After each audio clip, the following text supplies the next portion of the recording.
Unajua mashabiki wao wanaamini kwamba wao ndo wanaumia zaidi timu ikifungwa, lakini wanasahau kama mwalimu pia ile ndo kazi yake, yani ndo anaishi kwa sababu ile.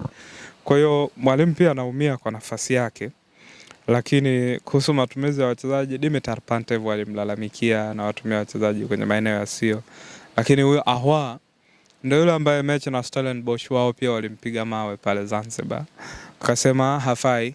Na mimi kama Upete, mimi binafsi yangu, mimi sijawahi kuwa interested na mchezo wa Ahoua since day one, na sijawahi kusita kusema hilo. Nafikiri msimu uliopita nilikuwa nakwambia kwamba akipatikana namba 10 mzuri Ahoua anaweza kaa nje. Sasa mpaka sasa hivi msimu huu tu ni Fadlu peke yake ndo alimwamini Ahoua. Mwalimu Dimitar Pantev hakumchezesha Ahoua. Hemed Suleiman Morocco aliyekaa kwa muda mfupi tu bado hakuwa na matumizi makubwa na Ahoua.